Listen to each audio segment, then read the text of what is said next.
Puoi consumare molto meno cibo ed essere comunque energetico, mantenendo i tuoi livelli di peso. I tuoi livelli di zucchero non saliranno all'improvviso, non avrai fame per lunghi periodi di tempo. Ti dà ferro e ti dà molte fibre. Quindi, se vuoi usare la tua capacità intellettuale e anche l'attività fisica, funzionerà perfettamente.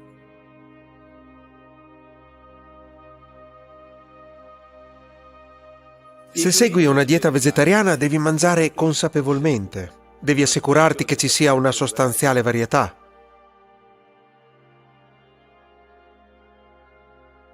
Nutrizione non significa solo fatti verificabili.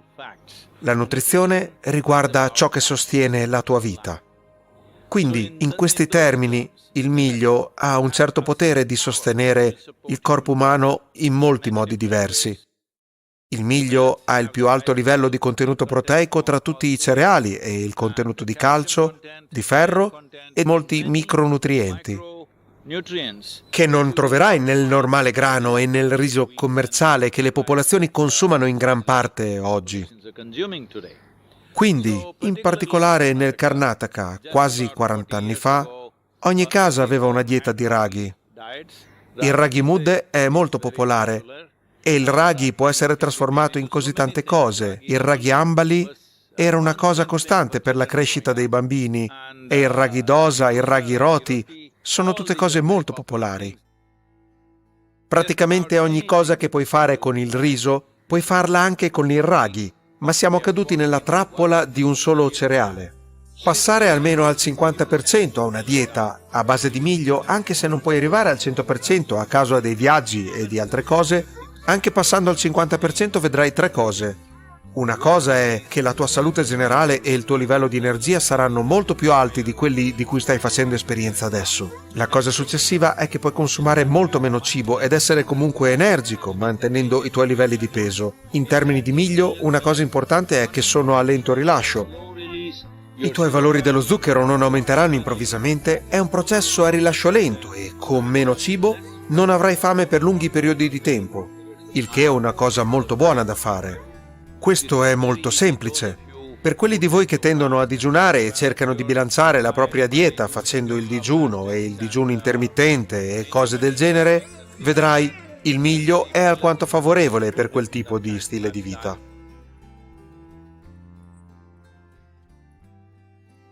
Un grande vantaggio della verdura è che ti dà ferro e ti dà molte fibre che facilitano il passaggio del cibo nel sistema. Il protoplasma nella foglia, che è ciò che le dà il colore verde, non lo puoi mai digerire se lo mangi crudo. Se lo cucini, puoi digerirlo parzialmente. Solo alcuni aspetti della foglia verde li puoi assorbire, il resto va semplicemente sprecato, ma serve ad altro scopo, cioè la fibra è una cosa. E se si mangia abbastanza foglia verde, anche una foglia verde non cucinata, se viene mangiata, funziona come una spazzola. Toglie il muco dal tuo tratto digestivo. Hai visto? Se hai cani o gatti in casa, una volta ogni tanto mangiano erba. Quella non è la loro dieta, ma la mangiano affinché il muco venga ripulito. Sono tutti abbastanza consapevoli da sapere quando il loro sistema è carico di muco. Gli esseri umani, troppo di muco qui, quindi non sono in grado di notarlo. Altrimenti dovresti notarlo. Uno degli aspetti più importanti del mangiare delle verdure è che garantisce che le impurità non necessarie non rimangano nel corpo. Quindi occorrono almeno 24 ore o almeno dalle 18 alle 20 ore prima che possa funzionare in questo modo. Quindi se mangi delle verdure devi mangiare presto nella giornata affinché il giorno dopo funzioni come un buon lassativo e ripulisca tutto. Quindi se ne mangi la sera non ne trae beneficio. Devi mangiarne presto nella giornata.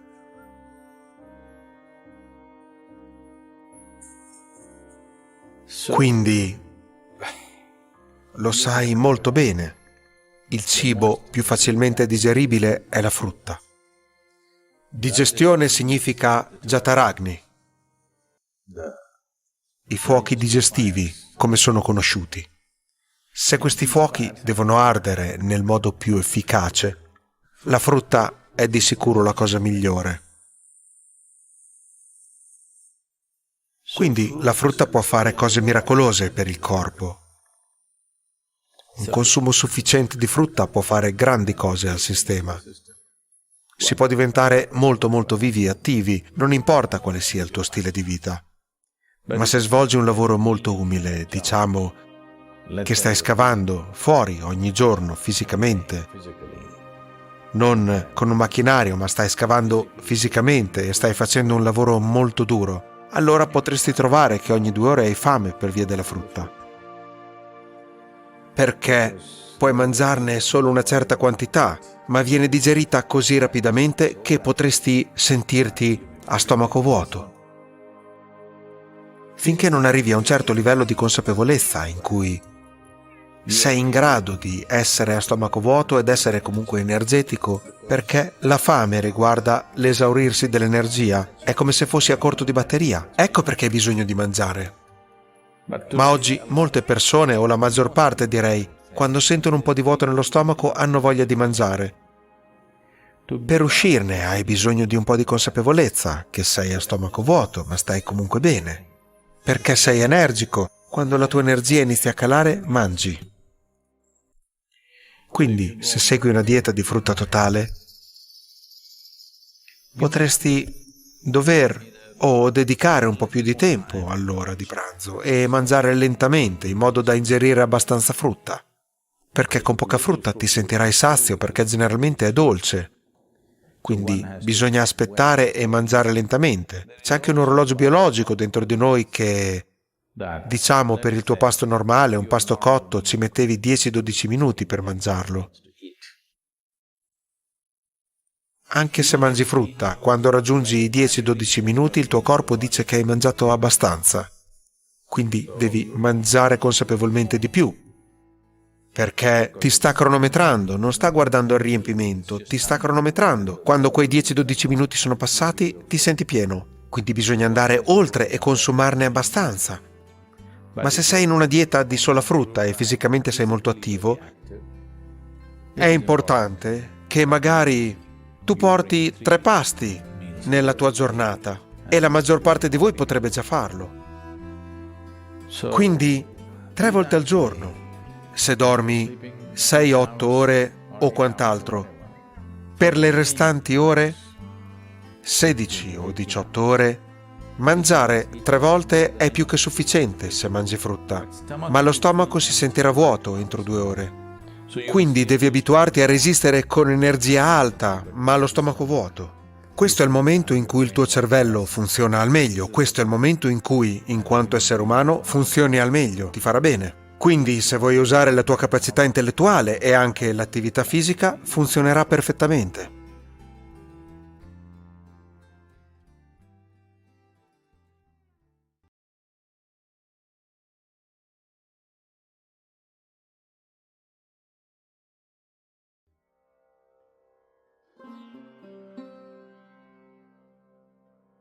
Love is not about somebody, it's the way you are within yourself.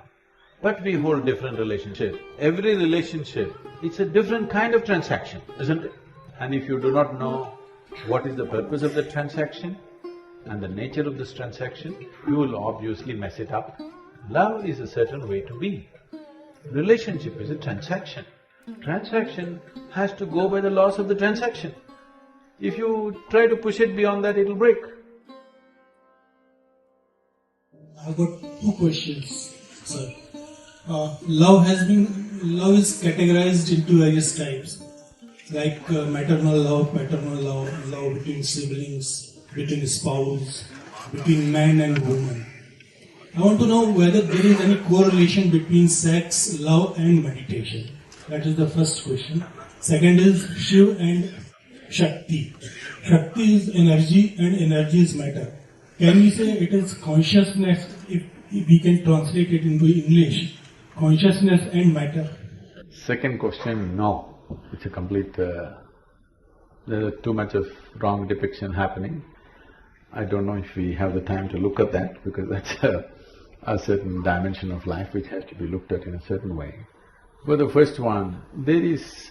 see, I think we've already gone through this. See, love is not about somebody, please understand. A relationship is about somebody. We hold different relationships with different kinds of people, isn't it? Depending upon what is the nature of activity we are in. Now, your child comes here, out of your love, you grab him and put him on your lap. Your neighbor comes, please don't do that. But can you love your neighbor equally like this, without grabbing him? Yes or no? So, your mother comes, you go and do this and express your love. Your dog comes, boo boo boo boo boo, you do.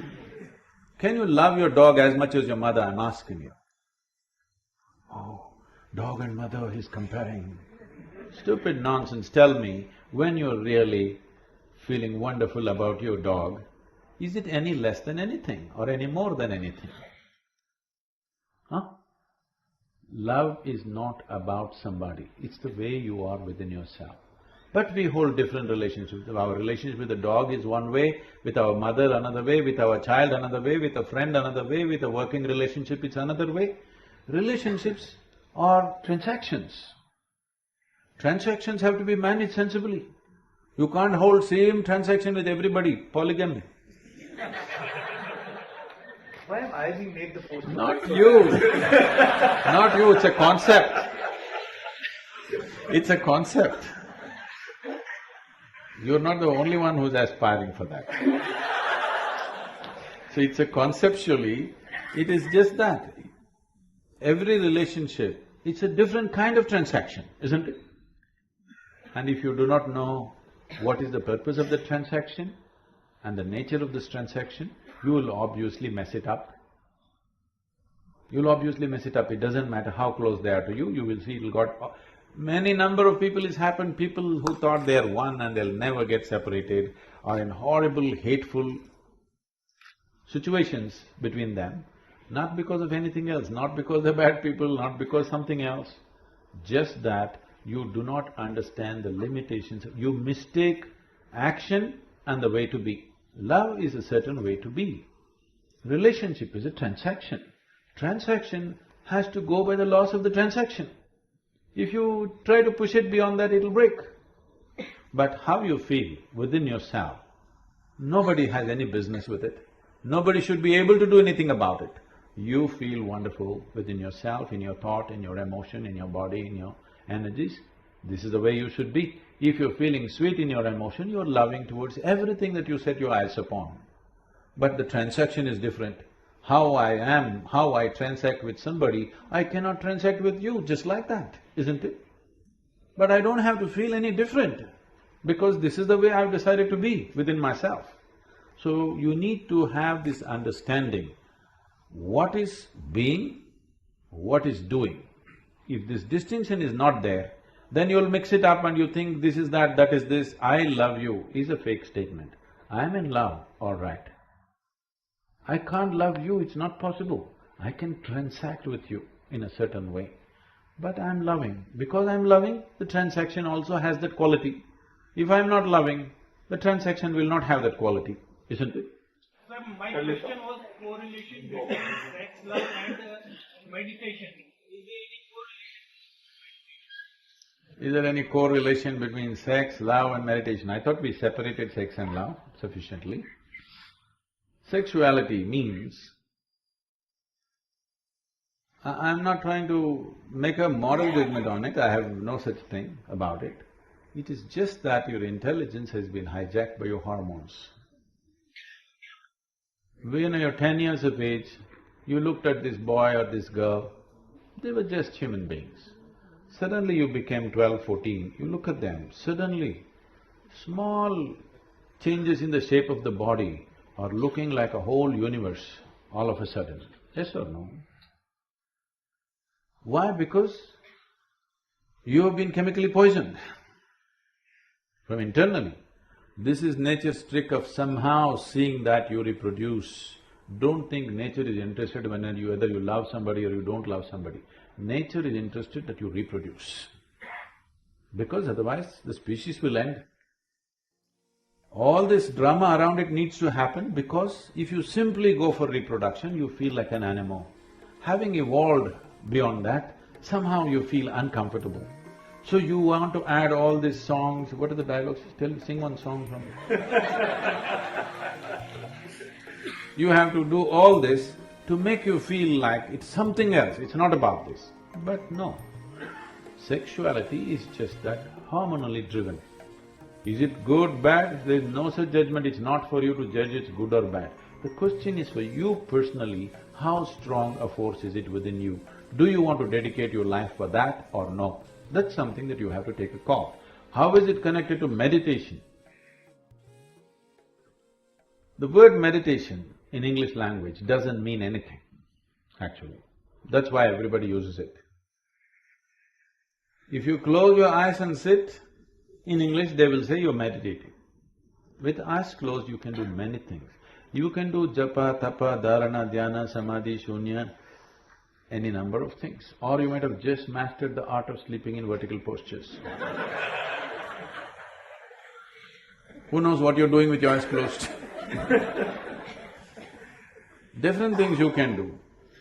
So, if we assume that meditation means dhyan, again the word dhyan is being used too loosely, it is not specific in today's usage, but it has a specific meaning. It means that if you sit here, your body is here, your mind is there, what is you is somewhere else.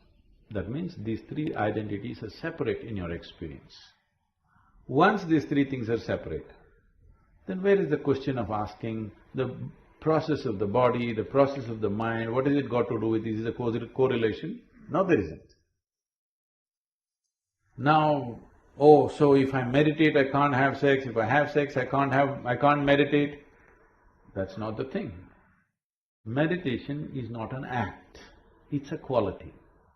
If you cultivate your body, mind, energy and emotion to a certain level of maturity, you become meditative. It is like the fragrance of a flower. If the flower has blossomed, there is fragrance. If a flower doesn't blossom, you can spray something and go, but it'll not be the same. There's a difference between what exudes from within you and what you put on from outside. There's a big, huge difference. It's a question of life and death. The difference is between life and death. You can even make a dead body smell good if you spray something, but that's different. Exuding a certain fragrance is completely different. So meditation is a quality. Its meditativeness is a quality, not an act. If I do this, is it meditation? No. If I do that, is it meditation? No. If I do that, is it meditation? Yes. This meditation, yes. I think this will put you in the right perspective. It once happened. This was a Sufi master called Ibrahim. Ibrahim gathered a few people in his place and he was trying to train people. One evening, two of his disciples meet and they're frustrated, and one guy says, "Hey, I want to smoke. But I don't know what the master will say." The other guy says, "Even I want to smoke." "Then why don't we ask him?" They decide to ask him separately. Next day evening, one guy is sitting there in the garden frustrated, another guy comes smoking. Said, "Hey, you're smoking? Master told me not to smoke and you're smoking." That guy asked, "What did you ask the master?" He said, "I asked him, can I smoke when I'm meditating?" He said, "No." "Ah, that's your problem. I asked him, can I meditate when I'm smoking?" He said, "Yes."